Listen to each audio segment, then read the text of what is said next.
juga melanjutkan kajiannya pada malam hari ini. Fadhal, Ustaz. Ya, sebelumnya Mas Riza, kitabnya belum bisa saya share. Oh iya. Mungkin saya dijadikan host itu biar bisa share.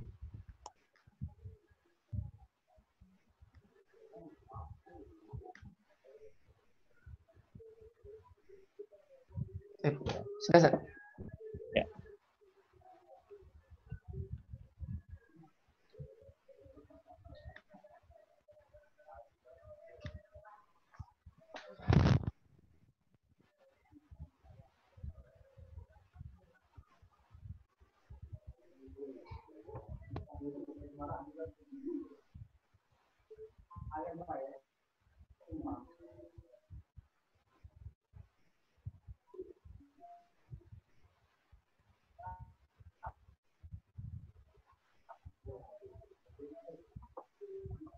Bismillahirrahmanirrahim. Assalamualaikum warahmatullahi wabarakatuh. Waalaikumsalam warahmatullahi wabarakatuh. Alhamdulillahirabbil alamin. Wassalatu wassalamu ala sayyidil mursalin wa ala alihi wa sahabatihi wa man tabi'ahum bi ihsanin ila yaumil. Rabbi shrah li sadri wa yassir li amri wa hlul 'uqdatam min lisani yafqahu qawli amma ba'd.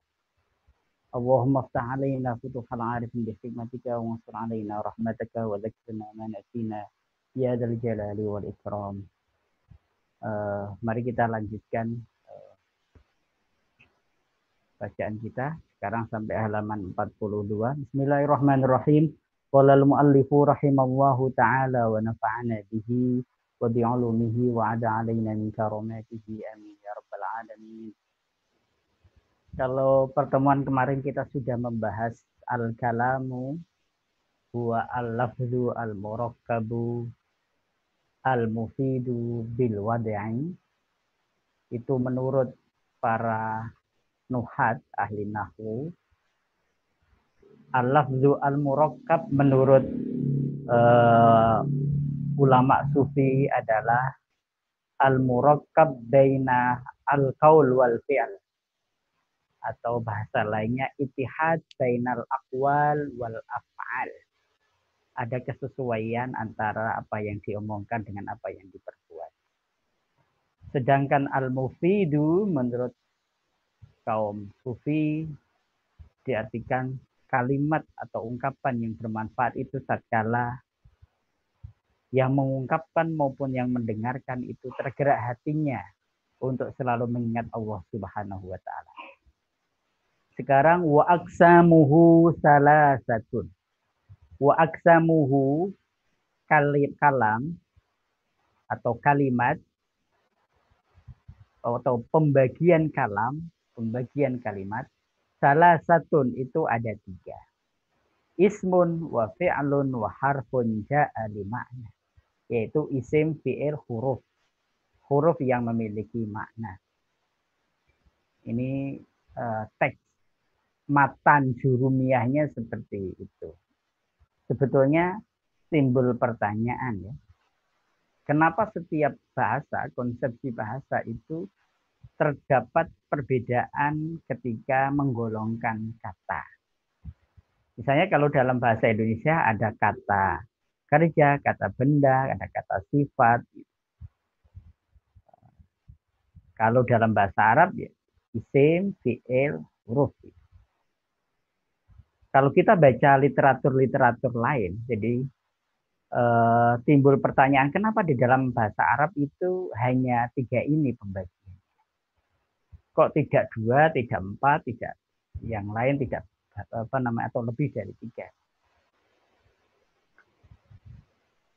Karena sesungguhnya 3 ini adalah representasi dari makhluk hidup yang ada. 3 ini adalah entitas apa yang Allah ciptakan. Termasuk diri. Jadi sesungguhnya hidup ini adanya ya hanya 3 ya. Ada isim, ada fi'il, ada huruf. Isim itu apa? Isim itu ya Allah itu sendiri, itu isim. Fi'il itu siapa? Fi'il itu manusia. Huruf itu siapa? Huruf itu adalah alam. Jadi hidup ini kan hanya ada 3 entitas itu ya. Ada Allah, ada manusia, makhluk, ada alam. Ya, makhluk juga. Ada alim, ada alam. Kan? Ada alim Allah, ada ismun, ada fi'il huruf itu alam, masih Allah. Yang unik kalau kita belajar dalam nahwu ya, isim ketemu isim itu bisa jadi kalimat yang biasa kita sebut jumlah ismiyah. Tapi kalau fi'il dengan fi'il itu nggak bisa menjadi sebuah kalimat. Apalagi huruf dengan huruf. Fi'il dengan huruf juga tidak bisa disebut sebuah kalimat. Ini kan maknanya dalam sekali. Isim dengan isim itu bisa bekerja, bisa bermakna. Allah dengan dirinya sendiri itu selesailah. Allah tidak butuh fi'il, tidak butuh huruf. Tapi berbeda. Fi'il itu tidak akan pernah bisa menjadi sebuah kalimat kalau tidak ada bantuan isim. Fi'il itu nggak ada gunanya kalau tidak ada isim. Manusia itu nggak bisa apa-apalah kalau tidak ada pertolongan Allah. Apalagi huruf itu nggak ada fungsinya apa-apa kalau tidak ada isim, kalau tidak ada fi'il. Misalnya yang hidup ini hanya manusia dan alam yang nggak bisa, kan nggak pernah bisa itu fi'il dengan huruf menjadi sebuah kalimat. Maknanya apa? Isim, kehadiran isim dalam sebuah aktivitas dan huruf itu menjadi sentral. Fi'il tidak pernah akan bisa punya makna tanpa kehadiran isim. Huruf juga tidak akan pernah punya makna tanpa kehadiran isim. Kalimat itu menjadi sangat sempurna tatkala apa? Ada isim, ada fi'il, ada huruf. Ini menjadi sangat sempurna. Iki anakku pelajaran iki yang tatkala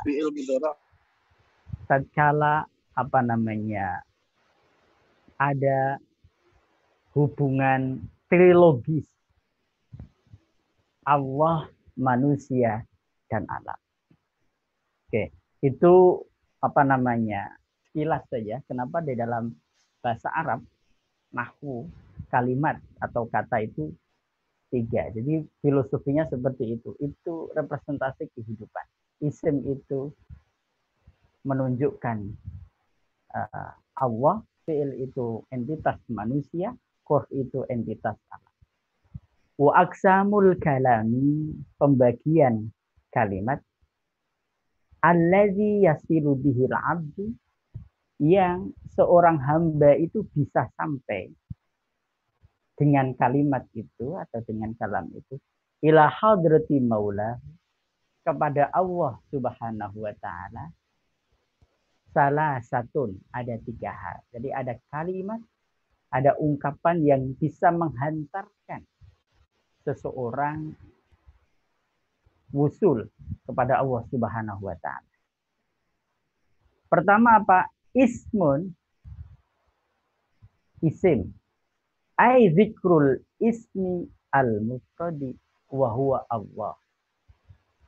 Ai zikrul ismil mufradi adalah mengingat nama tunggal.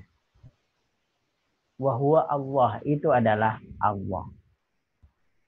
Jadi isim itu mengingat, jadi ada yang disebut dengan zikir asma.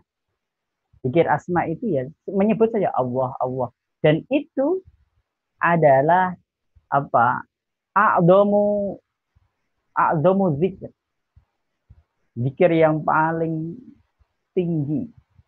Allah, Allah, Allah, atau misalnya sebagian para sufi itu kemudian menjadi huwa, terus kemudian menjadi hu itu a'dhamu zikir. Itu isim. Dalam Al-Quran, qala Allah Ta'ala wadhkur isma rabbika wa tabattal ilaihi tabtila. Wadhkur, dan ingatlah isma rabbik, dengan nama Tuhanmu, wa tabattal, dan curahkanlah perhatianmu ilaihi, kepada Rabb, tabtilan, dengan penuh curahan. Jadi kalau berzikir itu sepenuhnya kita curahkan. Menurut pendapat para sufi, di dalam jiwa kita ini ada sebanyak sekitar 350-an juta urat saraf. Orang yang berzikir bil lisan dengan bil qalb, hati, itu memiliki dampak yang berbeda. Karena jumlah urat saraf manusia itu ada sekitar 350 juta. Orang yang zikir asma Allah dengan Allah, atau dengan huwa, atau dengan hu, sekali saja, tapi zikirnya itu bil qalb, dalam hati, itu derajatnya 350 juta lebih bagus daripada hanya sekedar mengucapkan Allah atau hu atau huwa, tapi itu bil lisan. Karena kalau kita mengucapkan Allah, hati kita terlibat, itu akan masuk dalam sendi-sendi tadi itu, urat saraf dan lain-lain. Itu ini surah Al-Muzammil. Ai in qata'a ilaihi inqita'an kulliyan lailan wa naharan. Ai in qata'a ilaihi, atau mencurahkan perhatian kepadanya, inqita'an, dengan perhatian penuh, perhatian kulliyan, semua anggota jiwanya, lailan, bagi waktu malam, wa naharan, dan di waktu siang. Fal ismul mufradu huwa sultanul asma. Berzikir dengan ismul mufrad tadi, Allah, Allah, Allah, gitu ya, atau huwa, huwa, huwa, atau hu, itu sultanul asma. Jadi Allah itu sultanul asma, apa? Rajanya nama-nama. Rajanya asma-asma Allah. Dalam Al-Quran kan misalnya ya, kalau Allah menyebutkan untuk menceritakan atau menggambarkan keadaan bahwa kekuasaan hanya penuh pada dirinya, biasanya menggunakan kata Allah, walillahil asmaul husna. Misalnya walillahi ma fis samawati wa ma fil ardh. Wa huwa ismullah al-a'dzam. Ismul mufrad itu juga nama Allah yang paling agung, paling tinggi nilainya. Fala yazalu al-muridu yazkurhu bilisanihi.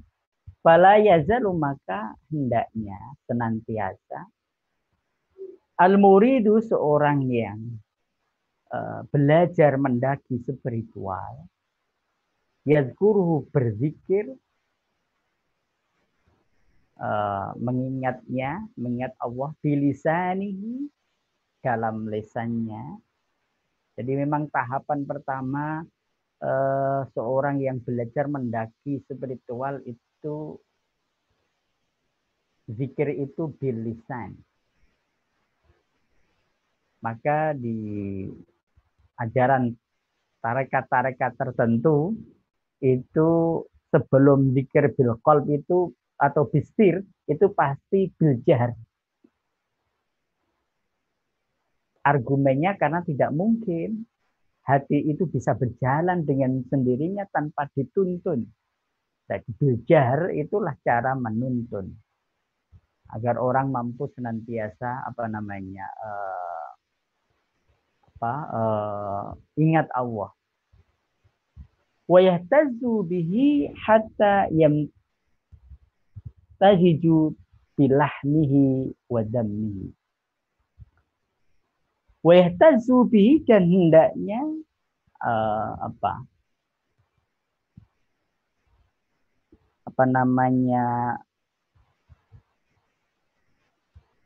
bergetar bihi, dengan asma Allah itu,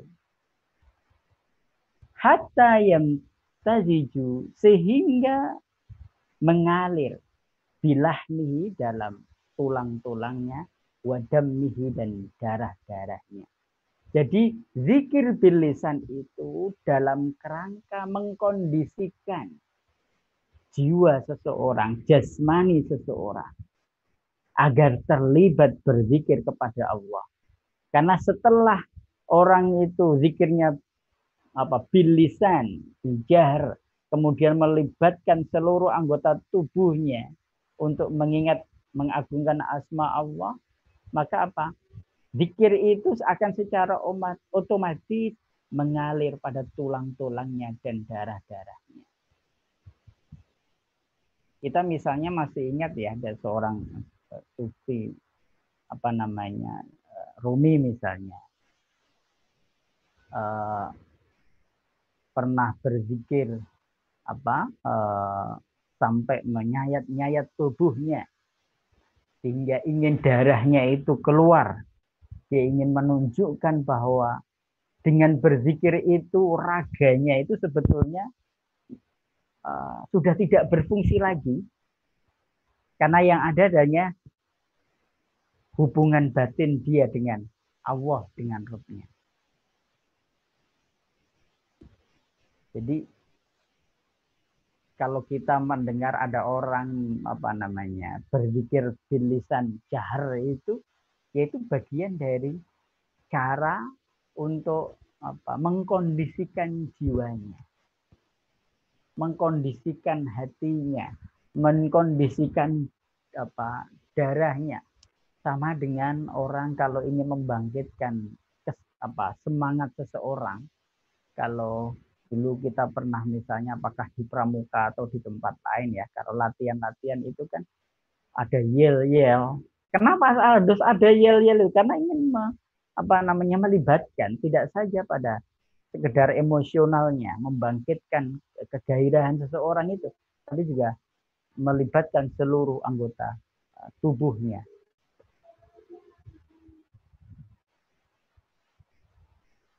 Kemudian wa tusriya anwaruhu fi kulliyatihi wa juz'iyatihi. Kemudian setelah berzikir dengan lisan itu akan mengalirlah nur-nur Allah fi kulliyatihi, baik dalam keseluruhannya, wa juz'iyatihi, maupun parsial-parsialnya.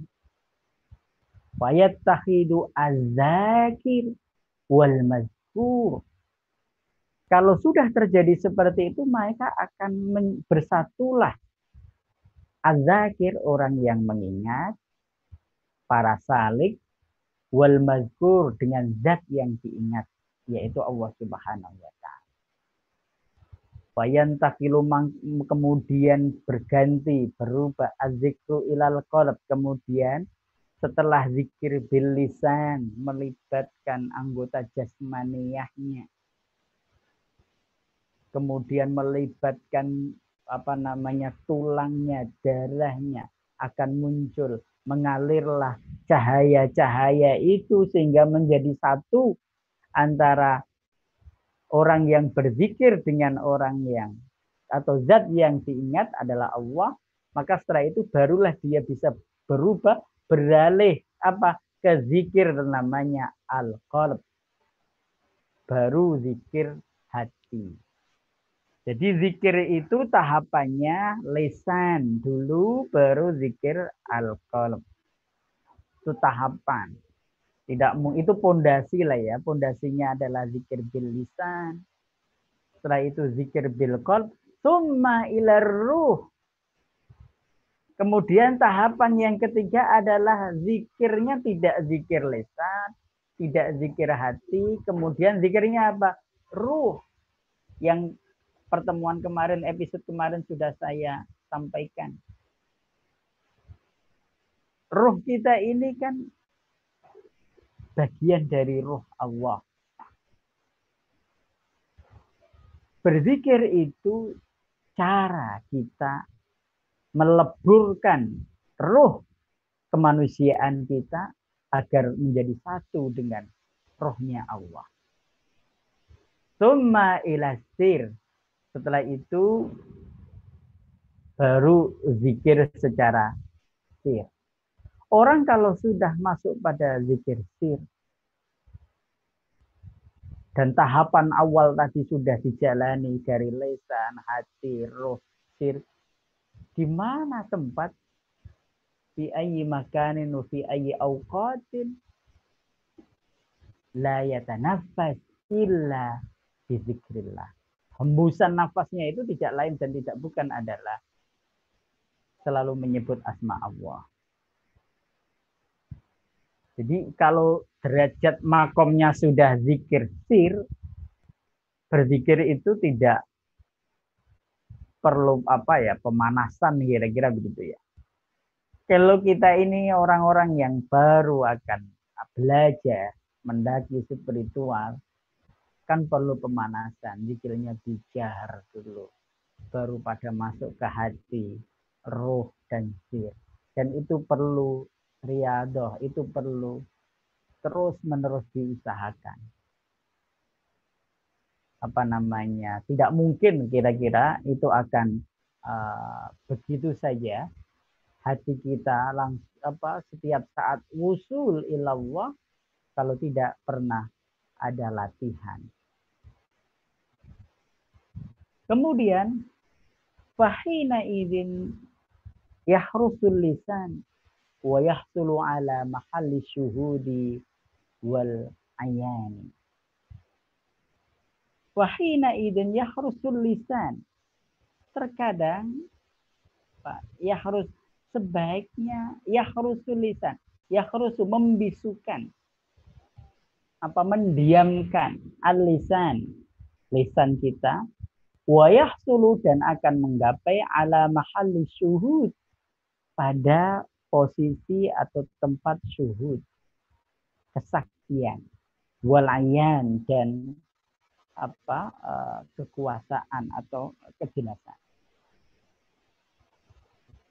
Jadi zikir secara diam.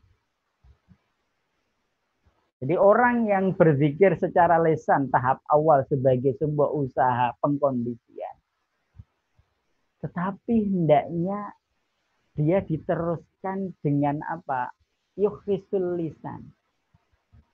Membisukan lisannya. Alias masuk pada zikrul fil qalb, zikir pada hati itu. Karena apa? Ternyata mahallu syuhud itu akan terhijab dengan lisan. Mahallu syuhud itu wujud atau nampak ketika apa? Ketika lisannya sudah diam. Zikirnya sudah pada hati, zikirnya pada ruh, zikirnya pada sir. Fayasiru zikrul lisan. Fayasiru terkadang bisa menjadi zikrul lisani, zikir secara lisan itu zanban menjadi dosa. Minaz dzunubi dari sekian dosa dari dian. Inda musyahadati alamul ghuyub. Kelak ketika besok menyaksikan alam gaib, alam wujud. Ini ada ungkapan yang sangat terkenal, hasanatul abror sayyiatul muqarrabin. Hasanatul abror, kebaikan-kebaikan orang abror, orang-orang yang taat, sayyiatul muqarrabin. Jadi ternyata dalam usaha pendakian itu orang itu ada dua jenis ya. Ada yang disebut abror, ada muqarrabin. Derajat yang paling tinggi itu muqarrabin. kebaikan yang dilakukan oleh orang-orang yang abror, orang-orang yang taat, itu bisa jadi menjadi kejelekan bagi orang-orang muqarrabin. Ini ilustrasi mudahnya beginilah kira-kira. Kalau ada orang kaya, kemudian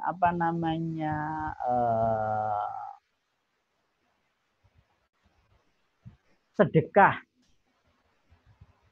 sama dengan sedekahnya orang miskin. Misalnya sama-sama sedekah 20.000. Bagi orang miskin itu sudah hasanah. Sudah sangat kebaikan.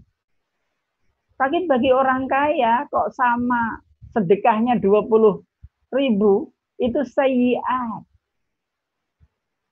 Sebuah kejelekan. Sama kayak kita, orang-orang yang sudah diberikan oleh Allah kemampuan membaca. Kok amal ibadah kita sama dengan orang lain yang nggak pernah membaca? Itu sebuah kejelekan. Jadi kebaikan dan tidak itu tergantung siapa. Bahkan misalnya Kanjeng Nabi itu kan selain wajib sholat 5 waktu ya, kan wajib bagi Nabi sendiri untuk qiyamul lail, sholat tahajud ya. Kalau bagi kita, para sahabat dan apalagi kita ini, itu kan sunnah.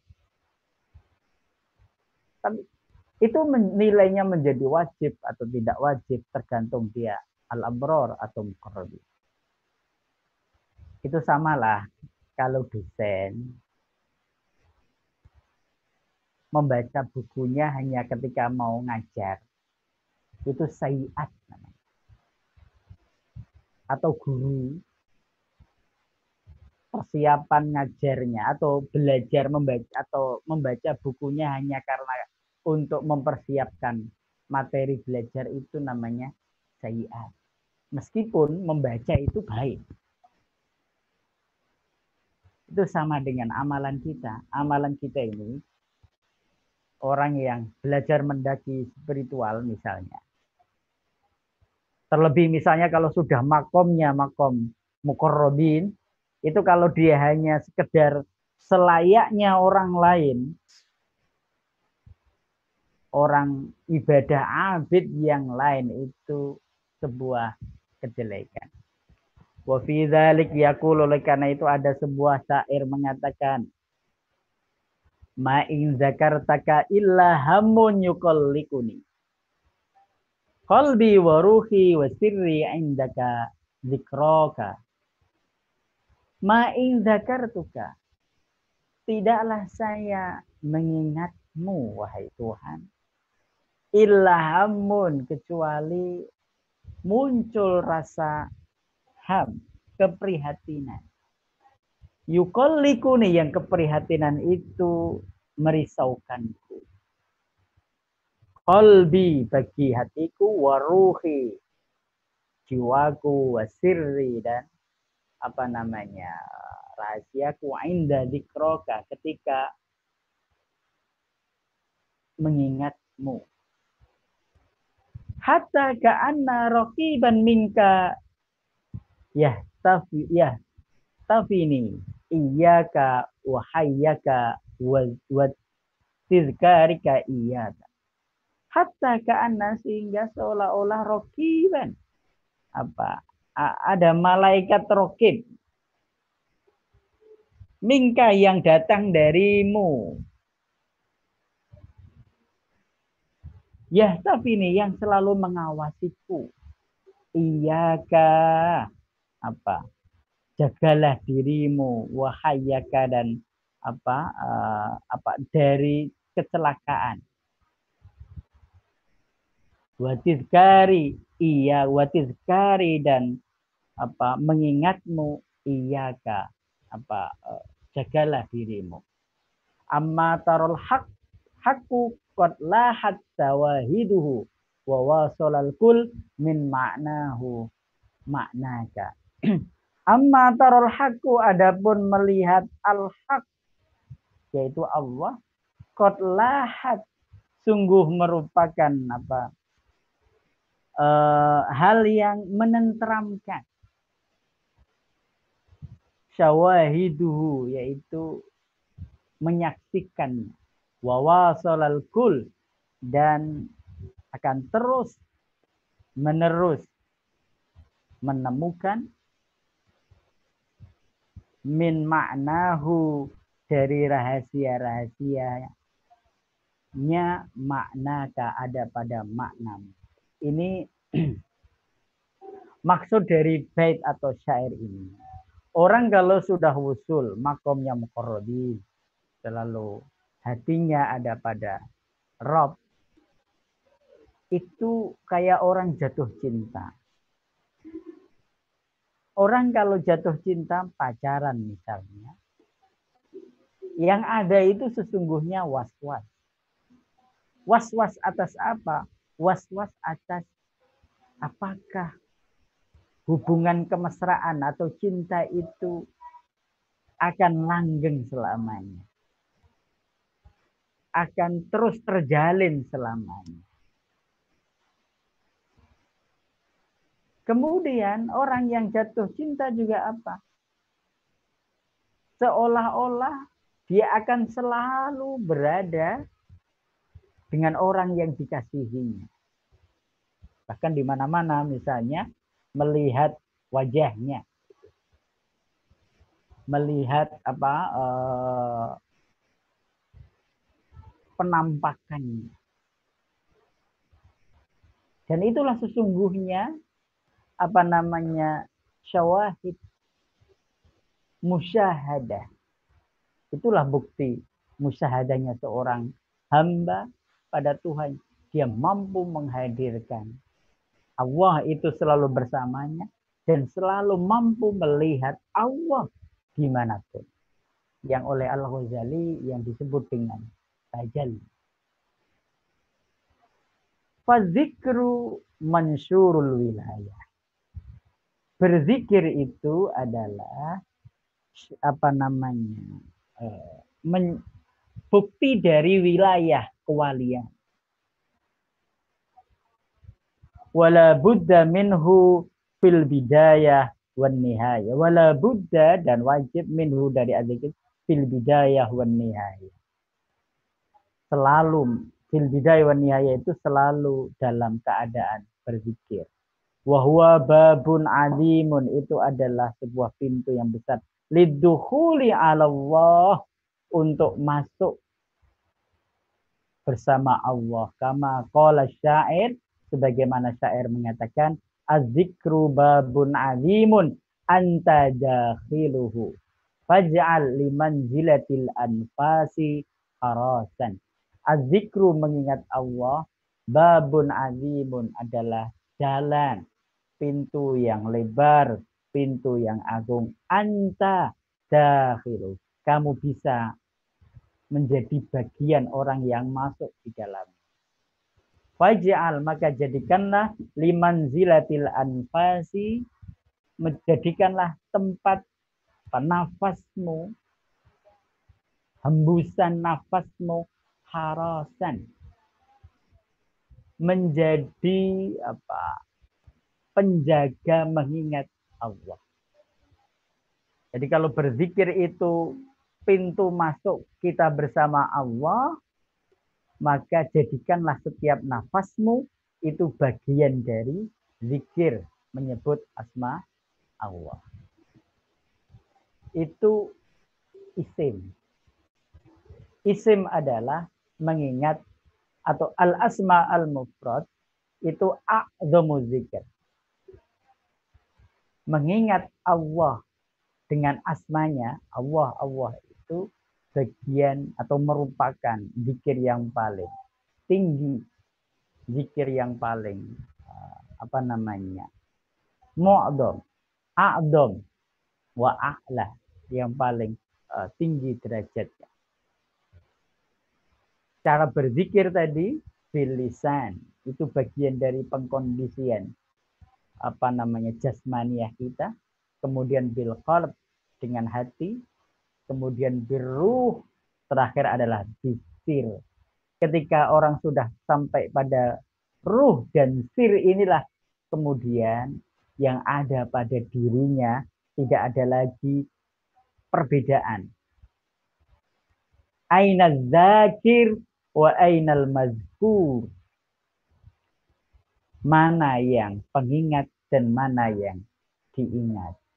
Maka orang kalau sudah sampai pada derajat sir, maka muncul ya yang kemarin sudah saya sampaikan seperti al-halal, seperti ungkapan-ungkapannya al-halal, anal haq gitu ya. Atau ungkapan-ungkapannya Syekh Siti Jenar. Itu sebetulnya karena apa? Karena sudah tidak mampu lagi membedakan jasadnya az-zakir dengan ruhnya al-mazkur. Karena ruhnya sudah menyatu. Saya pikir pengajian malam hari ini sampai di sini saja. Insya Allah kita akan lanjutkan di malam Selasa yang akan datang. Kurang dan lebihnya mohon maaf. Ihdinas siratal mustaqim. Wassalamualaikum warahmatullahi wabarakatuh. Waalaikumsalam warahmatullahi wabarakatuh. Alhamdulillah. Syukran jazakumullah khair kepada Ustadz Dr. Muhajir atas penyampaian kajian kitab Nahwu Sufi Munyatul Fakir pada malam hari ini. Insya Allah kita akan bertemu kembali di pekan selanjutnya. Seperti biasa tepatnya pada malam Selasa dan malam Kamis. Baik, kami selaku host pada malam hari ini memohon maaf jika ada kesalahan kata. Kita akhiri kajian pada malam hari ini dengan baca hamdalah dan doa kafaratul majlis. Alhamdulillahirabbil alamin. Subhanakallahumma wa bihamdika asyhadu an la ilaha illa anta astaghfiruka wa atubu ilaik. Assalamualaikum warahmatullahi wabarakatuh. Waalaikumsalam warahmatullahi wabarakatuh. Waalaikumsalam warahmatullahi wabarakatuh. Waalaikumsalam warahmatullahi wabarakatuh.